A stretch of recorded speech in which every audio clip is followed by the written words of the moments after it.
All right and welcome to all. ये रहने वाला है class number 3। Okay, class number 3 हम ये पढ़ने वाले हैं।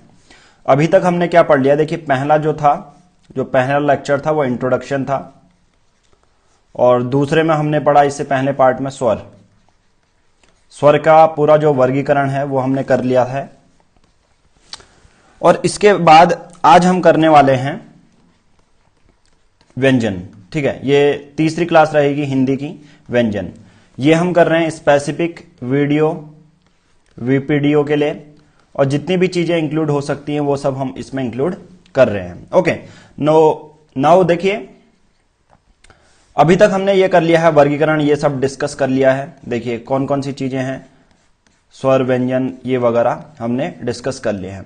ओके, स्वर के बारे में पूरा डिटेल में डिस्कस कर लिया है। संयुक्त स्वर क्या होते हैं, ह्रस्व स्वर क्या है, दीर्घ स्वर क्या है, आगत स्वर क्या होते हैं, स्वर का वर्गीकरण यानी कि डिटेल में हमने पढ़ चुके हैं।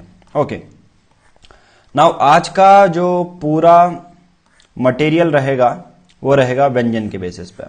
तो सबसे पहले मैं व्यंजन के बारे में कुछ आपको बता दूं। व्यंजन क्या होते हैं? देखिए, आपको स्वर के बारे में पता था, स्वर जो स्वतंत्र रूप से बोले जाते हैं वो स्वर होते हैं। ठीक है, अब मैं आपको यहां पर बता देता हूं व्यंजन क्या होते हैं। देखिए, बहुत सिंपल सी बात है, स्वर जो है स्वतंत्र रूप से बोले जाते हैं। फिर स्वर क्या होते हैं? स्वतंत्र रूप से बोले जाते हैं। नाउ व्यंजन वो होते हैं जो स्वरों की सहायता से बोले जाते हैं। स्वरों की सहायता से बोले जाने वाले जो वर्ण होते हैं वो व्यंजन कहलाते हैं। यानी कि आप कुछ भी लिखो, जैसे क, ख, गौ। ठीक है, लेखन में तो क, ख या गौ आ रहा है, बट अगर आप बोलते हो इसे तो क में अगर आप अच्छे से उच्चारण करोगे तो लास्ट में ओ सुनाई देता है उच्चारण में, क।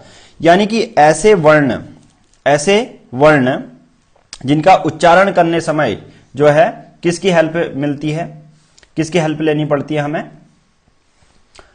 किसी एक स्वर की।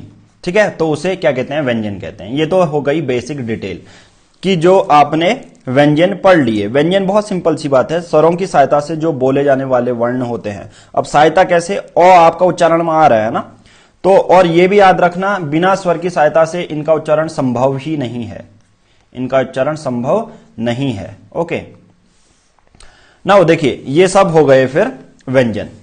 अब व्यंजन के बारे में कुछ और मैं डिटेल में डिस्कस करूंगा अभी, बट अभी ये जान लीजिए कि व्यंजनों की संख्या होती है 33। व्यंजनों की संख्या होती है 33। अगर इसमें 2 व्यंजन और ऐड कर दिए जाए, जिसे द्विगुण व्यंजन कहते हैं, जिसमें ड़, ठीक है, ये नीचे एक बिंदु, ठीक है, और ढ, एक होता ढ, एक होता ढ। ठीक है, अब देखो ये द्विगुण व्यंजन होते हैं ये दोनों। अब एक क्वेश्चन यही बन जाता है कि जनरली द्विगुण व्यंजन कौन होते हैं? द्विगुण व्यंजन कौन से व्यंजन होते हैं? 2 द्विगुण व्यंजन होते हैं। अब द्विगुण व्यंजन कहने का मतलब क्या होता है? बहुत सिंपल सी बात है, जिनके 2 तरीके से यूज कर सकते हैं। जैसे देखो, अगर मैं लिखूंगा पहला पहाड़, ठीक है, क्या लिखा मैंने? पहाड़, ड़ आया ना, पहाड़। ठीक है, डॉ नहीं आया, पहाड़। और दूसरा मैं अगर डॉ के यूज करूंगा तो डमरू। ठीक है, डमरू लिख दूंगा। तो यानी कि देखो, ये ड़ और इसको डॉ, तो यानी कि है तो ये डॉ, इसके नीचे बिंदु लग गई, तो इसको यानी कि 2 तरीके से हम इसको यूज कर सकते हैं। तो हम कह सकते हैं इसको ये द्विगुण व्यंजन है। तो वैसे होते हैं व्यंजन 33। अगर इसमें द्विगुण व्यंजन ऐड कर दिए जाएं तो व्यंजनों की संख्या हो जाएगी कितनी? 35। कितनी हो जाएगी? 35 हो जाएगी। ओके, क्लियर है ये सब? ओके, नाउ अब देखो, अब व्यंजनों के बारे में थोड़े से वर्ग जो है बांटे गए हैं। कौन सा वर्ग है व्यंजन का? क्योंकि अगर ये आप समझ लेते हो, ये बॉक्स समझ लोगे या वर्ग समझ लोगे, तो डिटेल में डिस्कस हम कर पाएंगे। देखिए, बहुत सिंपल होता है। अभी मैं बेसिक से स्टार्ट कर देता हूं। क वर्ग में क, ख, ग, घ, ङ। ठीक है, चौ में चौ, छ, ज, झ और इया। इसको इया बोलते हैं, इया। ठीक है, क्या बोलते हैं? इया। आपने मिर्जापुर देखी होगी तो उसमें क, ख, ग पूरा पढ़ा देता है वो, है ना, तो इया बोलते हैं इसको। ओके ओके, टॉ वर्ग में देखो, टॉ वर्ग में कौन कौन से होते हैं? टॉ, ठ, ड़, ढ और अणो, अणो, ठीक है। और द्विगुण व्यंजन ये होते हैं, ये दोनों द्विगुण व्यंजन है, ये पूछे जाएंगे। तो वर्ग, तो, थो, दो, धो, नो। अभी ये क्यों पढ़ा रहा हूं, क्योंकि इसके बेसिस पर क्वेश्चन फ्रेम होते हैं। आपको 4 ऑप्शन देंगे, आपसे ये बोला जाएगा बताइए उच्चारण स्थान कहां से है।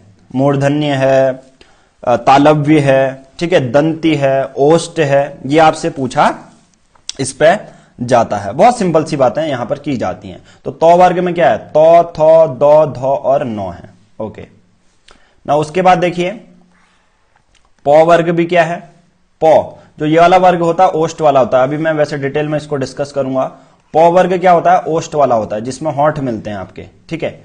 पौ, फौ, बौ, भौ, मो, इसको बोल के देखो, इन किसी भी एक वर्ण को बोलोगे तो आपके होंठ मिलेंगे इसमें। तो उच्चारण स्थान आपसे बोला जाता है, पूछा जाता है कि आपको 4 ऑप्शन दे दिए जाते हैं कि इनका उच्चारण स्थान कौन सा है। अंतस्थ व्यंजन कौन कौन से होते हैं, 4 होते हैं, योर और लव। अभी डायरेक्ट यही पूछा जाएगा, आपको ऑप्शन क्या देंगे, देखो तो, थो, यो और मो, ये 4 ऑप्शन दिए। आपसे बोला गया अंत स्त व्यंजन कौन सा है। अभी मैं इसका जो डेफिनेशन भी है वो आपको बताऊंगा, बट अभी यहां जान लो यो है। ओके, जो बेसिक से 1 लाइनर होते हैं, अभी मैं सभी के डेफिनेशन बताते चलूंगा। ऊष्म व्यंजन भी 4 होते हैं। ऊष्म व्यंजन क्या होते हैं, 4। अब ऊष्म क्या बोलते हैं, इन्हें संघर्षी होते हैं। वैसे ये व्यंजन, इन्हें संघर्षी व्यंजन भी बोलते हैं। संघर्षी व्यंजन वो होते हैं जिनको बोलने में थोड़ा सा आपको संघर्ष, थोड़ा सा डिफिकल्ट रहेगा। देखो शौ, मूर्धन्य वो पीछे वाला, जो मुंह का ऊपर वाला हिस्से का सबसे पीछा वाला हिस्सा होता है, शौ ऐसे निकलता है। फिर सौ, आगे वाला, मूर्धन्य का आगे वाला हिस्सा। मूर्धन्य का मतलब क्या होता है, आपका जो मुंह है ना, मुंह का ऊपर वाला जो हिस्सा होता है उसके आगे वाला पार्ट। शौ बोलोगे तो ये आगे वाले पार्ट से उच्चारण के बेसिस पे। हालांकि जो बच्चे होंगे, जैसे अगर सेकंड थर्ड वाले बच्चों को बताओगे तो उनको समझ में नहीं आएगा, बट अभी हम पढ़ रहे हैं वीडियो के लिए, और वीडियो के लिए सभी को पता है ग्रेजुएशन मांगी गई है। ग्रेजुएशन में ये आपसे चीजें पूछी जाएंगी कि कहां से है। ओके, और शौ, ये सौ पूरा ये दांत से चिपकते हुए आता है। हौ, ये कंठ वाले होते हैं, ठीक है। आगे हम देखेंगे ये सब संघर्ष वाले होते हैं, ठीक है। संघर्ष व्यंजन जिसे बोलते हैं, तो ये ऊष्म व्यंजन भी होते हैं। संयुक्त व्यंजन तो मैं ऑलरेडी बता चुका हूं, छ, त्र, ज्ञ, स्र, कुल 33 होते हैं। इसमें 3 और ऐड हो जाते हैं तो फिर 36 हो जाते हैं। तो ये टोटल व्यंजन है। वैसे ये संयुक्त व्यंजन 4 होते हैं, ठीक है। तो जो जो मैंने आपको बता दिया है वो आप नोट कर सकते हैं। ओके नाउ, अब ये सब हमने देख लिया। संयुक्त व्यंजन बनते किससे हैं, ये आई थिंक मैं बढ़ा चुका हूं पहली वीडियो में। जो छ बनता है वो किससे, क, श। त्र कैसे बनता है, तो और धन रो। ज्यों, तो इसे ज्यों नहीं बोला जाता, ज्यों बोला जाता है, ज्यों, ठीक है, ज्यों। स्रो, ओके, तो ये संयुक्त व्यंजन है, ये भी पूछा जा सकता है। ओके, एक एक मार्क्स में कुछ भी क्वेश्चन पूछा जा सकता है, तो इसको हम डिटेल में डिस्कस हमने कर लिया है। बाकी स्वरों का जो वर्गीकरण है इससे पहले वीडियो में कर चुके हैं। देखिए, और जो ये पूरे नोट्स हैं जो पीआर पब्लिकेशन के जैसे ये नोट्स दिए गए हैं, यहां पर आपको देखने को मिल रहा है। ये देखिए, हिंदी वर्णमाला पीआर पब्लिकेशन। तो ये सब नोट्स मिलने वाले हैं जो भी जिन्होंने पेड ग्रुप ज्वाइन किया है। ऑलरेडी 20 से ज्यादा लोग हमसे जुड़ चुके हैं, ठीक है। जिन लोगों ने फॉरेस्ट इंस्पेक्टर की हमारे साथ प्रिपरेशन की थी, हम ऑलरेडी फॉरेस्ट इंस्पेक्टर की जो प्रिपरेशन है फ्री में करवा चुके हैं। उसकी टेस्ट सीरीज हमने लॉन्च की थी। तो अभी वीडियो और वीपीडीओ तो अच्छी सैलरी भी है, और लेवल 6 तक सैलरी इस पर जा रही है। तो इसकी टेस्ट सीरीज करना बहुत ज्यादा इंपॉर्टेंट है। तो हम इसमें जो पेड स्टडी मटेरियल में टेस्ट सीरीज भी आपको देंगे, ठीक है। टेस्ट सीरीज भी आपको देने वाले हैं। ओके नाउ, चलिए फिर स्टार्ट करते हैं व्यंजन को, और व्यंजन के कुछ जो है चीजों को पढ़ लेते हैं, ठीक है। जो व्यंजन को आपको कॉन्सेप्ट है वो क्लियर करेगा। व्यंजन को कॉन्सोनेंट्स भी बोला जाता है। जो मैंने अभी आपको बताया स्टार्टिंग में कि स्वरों की सहायता से बोले जाने वर्णों को व्यंजन कहते हैं। स्वरों की सहायता से बोले जाने वर्णों को व्यंजन कहते हैं। मतलब ओ आता है ना पीछे बोलने समय, बोलने के लिए, तो व्यंजन के उच्चारण में स्वर की ध्वनि निकलती है। व्यंजन के 3 भेद या प्रकार होते हैं। अगर आपसे पूछा जाए व्यंजन के कितने भेद हैं, तो जनरली 3 भेद होते हैं। मैं थोड़े से और भेद उसको और ज्यादा एलोबरेट करके भी बताऊंगा आपको, ठीक है। तो पहला है स्पर्शी व्यंजन, अंतःस्थ व्यंजन और ऊष्म व्यंजन। हालांकि ये मैं ऑलरेडी डिटेल में आपको कुछ जो पॉइंट है वो बता चुका हूं, ठीक है। नाउ देखिए, तो सबसे पहले स्पर्शी व्यंजन। स्पर्शी व्यंजन को अगर बहुत अच्छे से इसको क्लियर करूं तो मैं, बहुत सिंपल है।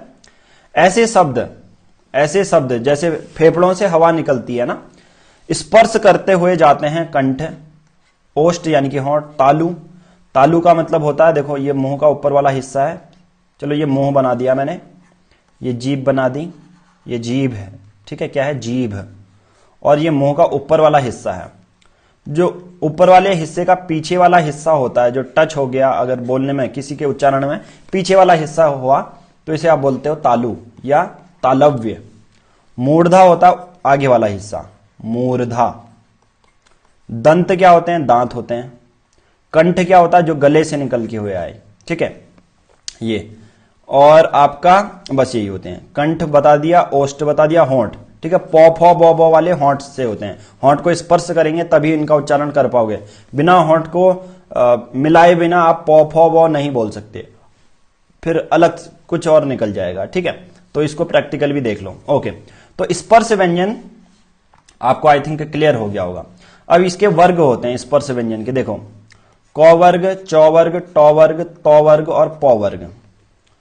देखिए, क वर्ग वाला क्या होता है, कंठ्य वाला होता है। अब आप इनको किसी को भी प्रोनाउंस करो, उच्चारित करो, तो ऐसा लगेगा गले से आवाज आ रही है। तो क वर्ग वाले होते हैं हमारे कंठ वाले, क वर्ग वाले क्या होते हैं, कंठ। तो इसको क से कंठ याद कर लो, और क वर्ग, और हर वर्ग में 5-5 आपके वर्ण देखने को मिल जाएंगे। च वर्ग होता है तालु। अब च बोल के देखो, आपकी जो जीभ होगी वो स्पर्श करेगी यहां पर, मुंह का जो ऊपर वाला हिस्सा होता है उसका बैक वाला रीजन। तो च वाला हो गया तालव्य, च, छ, ज, झ, इया आप बोलते हो। ट वर्ग हो गया मूर्धा, ट, ठ, ड, ढ, ण, ठीक है, इसको ये बोलोगे। तो इस पर आप ये मुंह के ऊपर वाला आगे वाला हिस्सा लगता है तो ट वर्ग है। आपसे यही पूछा जाएगा, उच्चारण स्थान आपसे जनरली पूछे जाते हैं। कौन से स्थान पूछे जाते हैं, उच्चारण स्थान आपसे पूछे जाते हैं, ओके।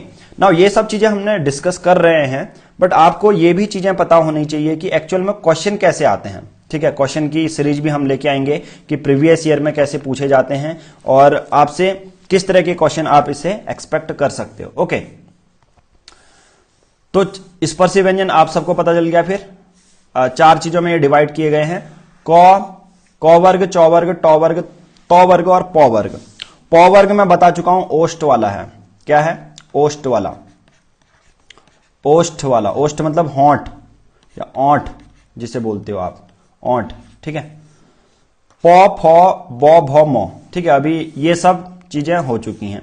दंत वाला, प वाला, ये वाला दंत वाला होता है, ये वाला मूर्धन्य वाला होता है, च वर्ग वाला होता है तालु वाला, क कंठ होता है, प वाला होता है ओठ वाला। आई थिंक ये 5 आपको पता चल गए होंगे स्पर्श व्यंजन। अभी मैं इसको और भी बताऊंगा इस पे कि अघोष क्या होता है, सघोष क्या होता है, ठीक है। सघोष तो आप सबको पता है, सभी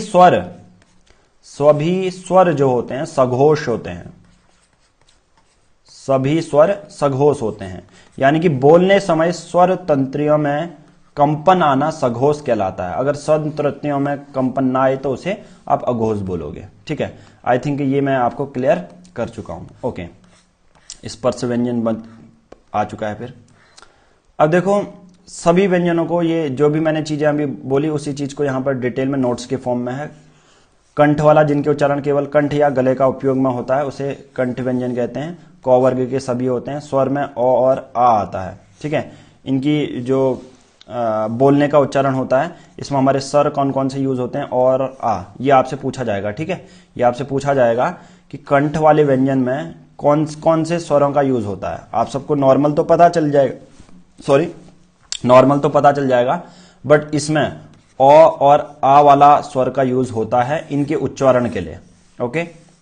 जैसे क बोलोगे तो अ वाली लास्ट में उच्चारण के वो आता है, ठीक है, ख, ग, ग, घ, ण, ठीक है, ये सब। तो स्वर कौन कौन से यूज होते हैं? ओ और आ। ओके, ना उसके बाद आते हैं, उसके बाद क्या आता है जो है तालव्य। उसके बाद क्या आता है? तालव्य। तालव्य बहुत सिंपल है। तालव्य व्यंजन क्या होते हैं?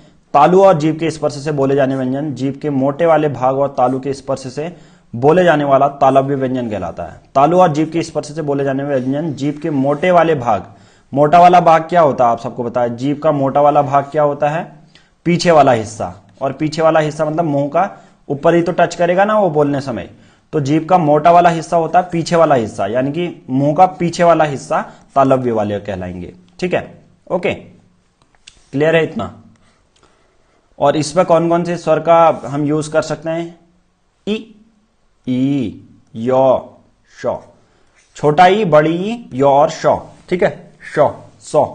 सौ वाला ये वाला शौ है, मोटे वाले हिस्से से जो वाला होता है यूज, ठीक है, तो इसको बोलने समय ये वाला होता है। ओके, मोटे वाले हिस्से का यूज होता है इनको बोलने समय। ओके, ना उसके बाद देखो बहुत सिंपल सी बात है, मूर्धन्य। मूर्धन्य में जनरली क्या होता है कि जीभ के आगे वाले का हिस्सा मूर्धन्य वाला कहलाता है, तो ये हम डिटेल में कर चुके हैं। दंतव्य वाला जो दांत से स्पर्श, दांतों व जीभ को स्पर्श बोले जाने वाले दंतव्य कहलाते हैं, पौ, फौ, बौ, बौ, भौ, ठीक है। ओके, उसके बाद अंतस्थ व्यंजन। देखो बहुत सिंपल सी बात है, मैं एक आपको टेबल दिखा देता हूं, ये मैं सब आपको बता देता हूं। ये एमसीक्यू हम पढ़ चुके हैं, ये एमसीक्यू अभी हम करेंगे नहीं, इसको मैं कराऊंगा जो चौथी वीडियो में आपसे, ठीक है। अभी ये तीसरी वीडियो चल रही है, तो चौथी वीडियो में मैं इसको आपसे डिटेल में डिस्कस करूंगा। आपको दिखा देता हूं, ये आई थिंक ये मैं पहले आपको दिखा चुका था।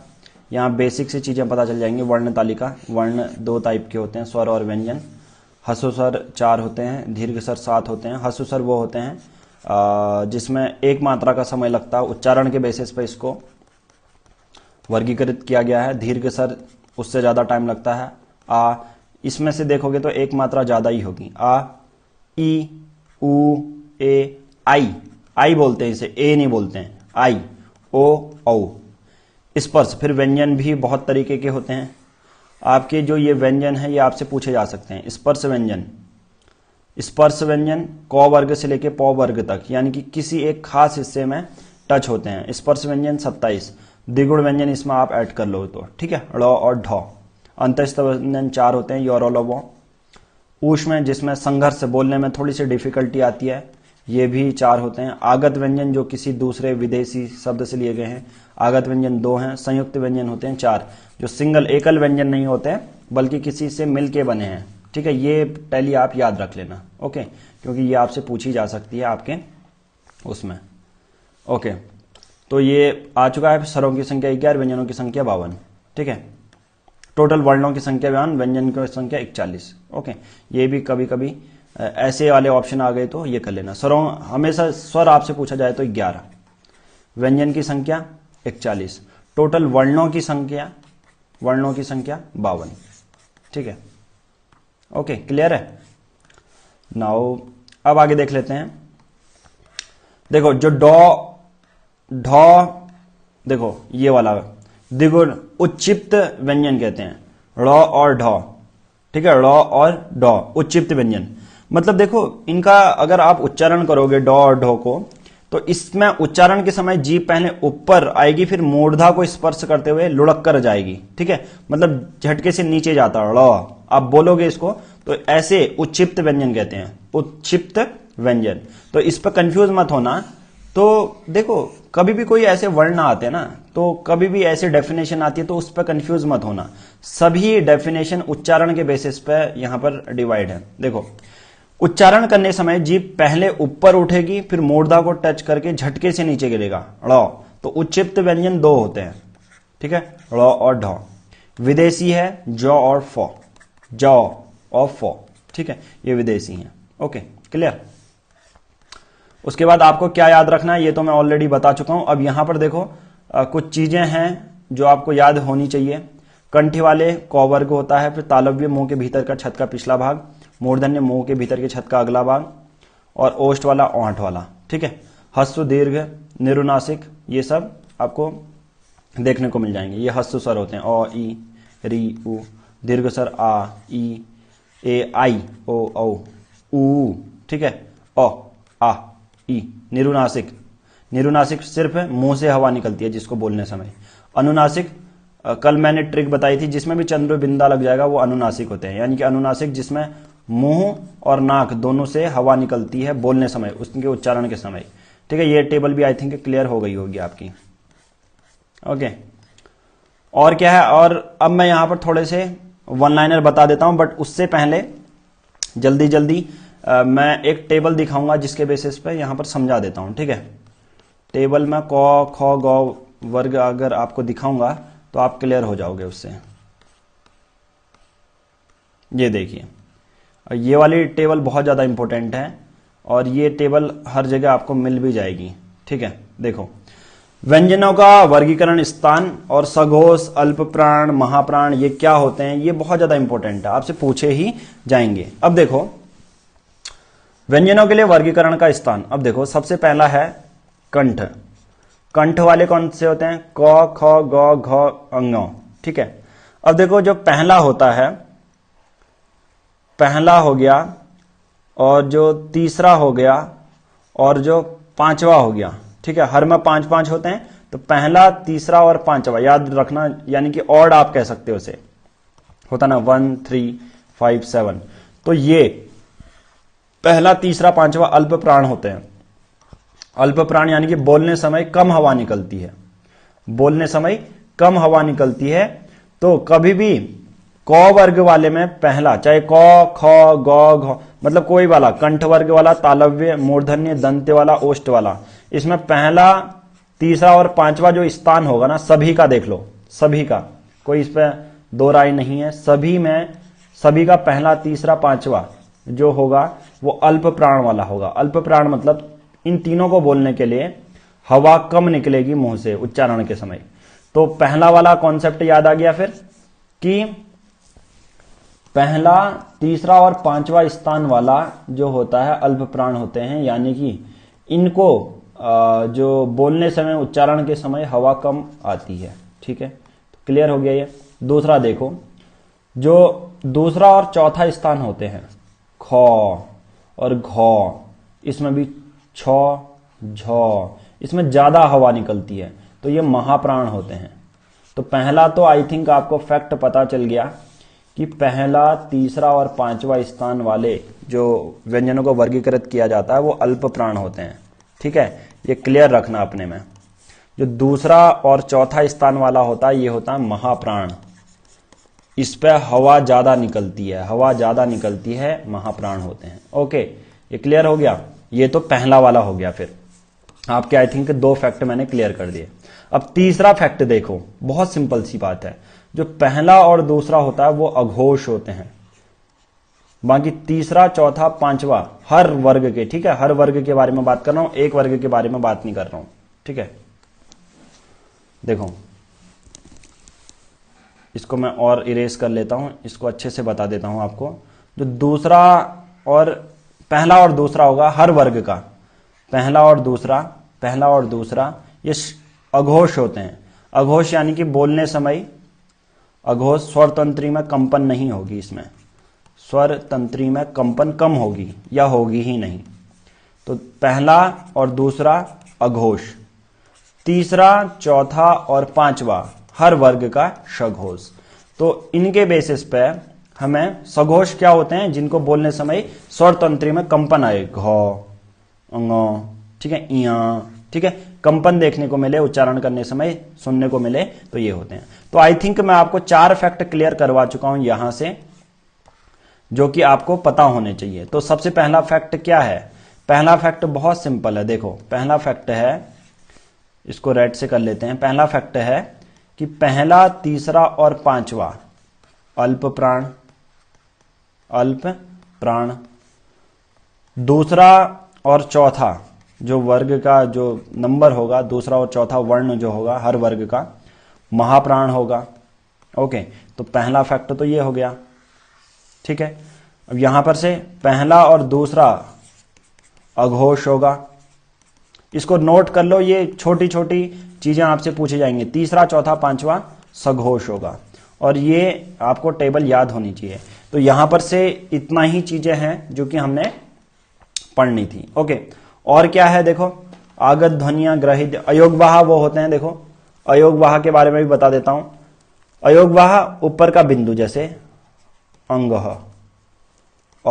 अंग, अह। अब देखो इनको रखा तो किस में जाता है, स्वरों की कैटेगरी में रखा जाता है। जो स्वर होते हैं ना, लास्ट में अंग, अह आता है। पर देखो अगर इसका उच्चारण करोगे तो व्यंजनों का जैसा उच्चारण आएगा, अंग, अह, ह टाइप का लास्ट में सुनने को दे रहा है। यानी कि ना तो ये स्वरों में रखे गए हैं, पर स्वर नहीं, व्यंजनों की जैसी उच्चारण आ रहा है। बट व्यंजन भी नहीं कह सकते क्योंकि व्यंजनों में रखा ही नहीं जाता। तो सिंपल सी बात है, ऐसे ना तो जो स्वर होते हैं ना ही व्यंजन होते हैं, उनको अयोगवाह बोला जाता है। उनको क्या बोला जाता है, अयोगवाह बोला जाता है, ठीक है। उनको क्या बोला जाता है, अयोगवाह बोला जाता है। आई थिंक ये भी आपका क्लियर हो गया होगा। और क्या है, और वन लाइनर फैक्ट हैं जो कि इस वीडियो में कर लेते हैं जल्दी जल्दी।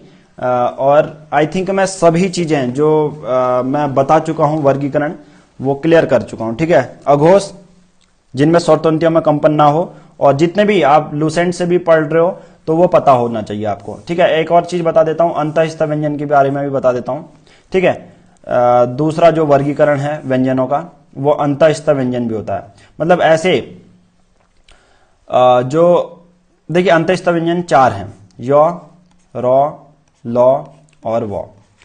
अब देखो इनका जब उच्चारण करोगे, या तो वो देखो स्वर का उच्चारण स्वतंत्र होता है, ठीक है, कहीं से होता नहीं है, स्वतंत्र रूप से निकलते हैं। और व्यंजन का उच्चारण किसी खास, या तो कंठ वाले होंगे या मूर्धन्य तालु होगा। तो जब इन दोनों का मिलकर होता है, जैसे मूर्धन्य, जैसे मैं कहूंगा दंत मसूड़ों से निकल रही है, उच्चारण मसूरों को टच, वो बोलोगे तो मसूरों, जो निचला वाला होंठ है वो मिल के जाएगा। लौ बोलोगे तो मसूड़ों या दंत मूल से टच होके जाएगा। मतलब अंतःस्थ व्यंजन ऐसे होते हैं जिन वर्णों का जो उच्चारण होता है पारंपरिक वर्णमाला के बीच, अर्थात स्वरों और व्यंजनों के बीच स्थित हो। जब उच्चारण कर रहे हो ना, उच्चारण कर रहे हो तो ऐसा जगह टच होना, ऐसे स्थान में टच होना जो स्वरों और व्यंजनों के बीच में होता है। जैसे मैं कहूंगा यो, यो वो होता तालु, यो मतलब जीभ का मोटा वाला हिस्सा, और रॉ दंतमूल, मसूड़ा, रॉ आपको ऐसे लगेगा मसूड़ों से टच होके जा रहा है, और मसूड़ों से टच होने वाला स्वर और व्यंजनों के बीच में होता। मतलब उच्चारण स्थान जो होता थोड़ा सा अलग होना, ऐसे व्यंजन क्या कहेंगे, अंतःस्थ व्यंजन। और ये 4 होते हैं, यो, रॉ, लॉ और वॉ। ओके, उसके बाद और बताऊं तो इसको थोड़ा सा और डिटेल में समझा देता हूं, ठीक है। अंतःस्थ व्यंजन उच्चारण में समझ में आ रहा होगा कि स्वर और व्यंजनों के बीच का उच्चारण स्थान होना, ठीक है। यो, रॉ, लॉ, वॉ 4 ही होते हैं, ये याद रखना। यो को और वॉ को, ठीक है, यो को और वॉ को अर्ध स्वर भी बोला जाता है। क्या बोला जाएगा, अर्ध स्वर। यानी कि ऐसी ध्वनि जो ना ही, जो कभी कभी स्वर की करे, कभी कभी व्यंजन की करे, वो अर्ध स्वर कहलाते हैं, मतलब आधे स्वर जिसे बोलते हैं। तो ऐसे, तो जब भी इनका उच्चारण होता है ना, तो कभी स्वर होते हैं तो कभी व्यंजन की, उनकी उच्चारण के समय ध्वनि आती है, तो इसे अर्ध स्वर। तो कोई बोलेगा अर्ध स्वर कितने होते हैं, 2 होते हैं। दूसरा, कोई बोलेगा लुंठित क्या होता है, तो आप बोलोगे रॉ लुंठित है। अब लुंठित, जितनी भी चीजें होती है ना, उच्चारण में कैसे सुनाई दे रहे हैं उनका मतलब होता है। जब जीभ ऊपर वाले, मुंह के ऊपर वाले हिस्से से, जो जीभ का मोटा वाला हिस्सा होता है, लुढ़क कर स्पर्श करे, है ना, रॉ, रॉ बोलोगे तो ऐसे आपको लगेगा जीभ आपकी रोल अप कर रही है, ठीक है। तीसरा है लॉ, लॉ को बोलते हैं पार्श्विक, ठीक है, पार्श्विक। ओके, अब इस पे भी है, उच्चारण में हवा जो होती है जीभ के बगल से होते हुए निकल के जाती है। लॉ, लॉ ऐसा लगेगा ये जीभ है आपकी और हवा यहां से निकलते हुए जा रही है ये, ठीक है। तो ये लॉ हो गया, पार्श्विक हो गया ये, ठीक है, ये क्या हो गया, पार्श्विक हो गया। क्लियर है। अब ऊष्म और संघर्ष वाला तो मैं आई थिंक आपको बता चुका हूं। ऊष्म और संघर्षी वाला क्या होता है, ऊष्म और संघर्षी अगर आपसे पूछा जाए तो ये 4 होते हैं, 100, 100, 100, श मतलब सलजम वाला श, जो जीभ का पीछा वाला हिस्सा होता है, मतलब मुंह का ऊपर वाला हिस्सा से टच होके ऐसा लगता है गले से आ रहा है, ये 100 हो गया। 100 जीभ के आगे वाला हिस्सा से, जो पतला वाला हिस्सा होता है या मूर्धन्य आप कह सकते हो। 100 जो दांत वाला टच हो गया, ह, ठीक है। ह वाला क्या हो गया, स्वरतंत्रीय कंठ के भीतर स्थित ह, ठीक है। सघोष और सघोष भी होता है, ठीक है। ये तीनों अघोष होते हैं, ठीक है, ये तीनों अघोष होते हैं और ह वाला सघोष होता है, कंपन आ रही है ना इसमें, सघोष। ओके, तो ये थोड़ी थोड़ी चीजें आपको पता होनी चाहिए। आई थिंक मैं आपको पूरा क्लियर कर चुका हूं फिर कौन कौन सी चीजें क्या हैं। अब मैं इस वीडियो में तो इतना ही करवाऊंगा, अगली वीडियो में एक वन लाइनर फैक्ट मैं बता दूंगा, ताकि क्योंकि हर एक चीज में वन लाइनर फैक्ट इंपोर्टेंट होते हैं, आपको डेफिनेशन पता चल जाती है, बट एक्चुअल में ये देखिए अयोगवाह वर्ण कौन कौन से हैं, इसके लिए एक अलग से चौथी वीडियो में बना दूंगा। जैसे ये आगत व्यंजनों की संख्या कितनी है, ये सब जो छोटी छोटी चीजें होती हैं उसके लिए एक अलग सी वीडियो में क्लियर कर दूंगा, ठीक है। तो अभी तो हम इसी को कर लेते हैं, बट जाते जाते वीडियो अच्छी लगी है तो वीडियो को लाइक कीजिए, कमेंट कीजिए और चैनल को भी सब्सक्राइब कर लीजिए, क्योंकि उत्तराखंड रिलेटेड जितने भी एग्जाम होंगे इस चैनल पर आपको हर एक चीज मिल जाएगी। जैसे अभी एग्जाम हुआ था फॉरेस्ट इंस्पेक्टर का, हुआ नहीं था मतलब हो सकता है वो, ठीक है। अभी देखिए जो भी चीज कोर्ट में चले जाती है वो थोड़ा सा डिले हो ही जाता है, वो एग्जाम कोर्ट वाला चले गया है तो इश्यू थोड़ा सा डिले होगा, बट होगा। बट फॉरेस्ट इंस्पेक्टर की जो अगर आप प्ले लिस्ट देखोगे, प्लस टेस्ट सीरीज ऑलरेडी हम करवा चुके हैं, यानी कि कंप्लीट कोर्स है फॉरेस्ट इंस्पेक्टर का हमारे पास। अब आ रहा है वीडियो का, और आगे पीसीएस के भी एग्जाम आएंगे, तो सभी के कोर्सेज इसी पूरे चैनल में आपको मिल जाएंगे। तो अभी आपका लिए अच्छा मौका है 599 रुपीज में, ठीक है। वन टाइम आपको पे करना है 7505134891। इस नंबर पर गूगल पे या फोन पे कर सकते हैं, कॉल भी करके पता कर सकते हैं क्या क्या चीजें हैं। तो इस पर आपको कंप्लीट स्टडी मटेरियल मिलेगा, फोन गाइडेंस मिलेगी, पढ़ना कैसे है, क्योंकि सब लोगों को पता नहीं रहता है पढ़ना कैसे है। प्लस टेस्ट सीरीज भी मिलेगी, क्योंकि बाद में 1 दिसंबर के बाद ये वाली कोर्स की फीस हो जाएगी 1200 से ज्यादा, ठीक है। तो अभी अच्छा मौका है कि आपको कम दाम पे ये सब चीज अवेल कर सकते हैं। 20 से ज्यादा लोग ऑलरेडी इसको ज्वाइन कर चुके हैं, तो आप भी इसको ज्वाइन कर सकते हैं। तो आज की इस वीडियो में इतना ही, थैंक यू।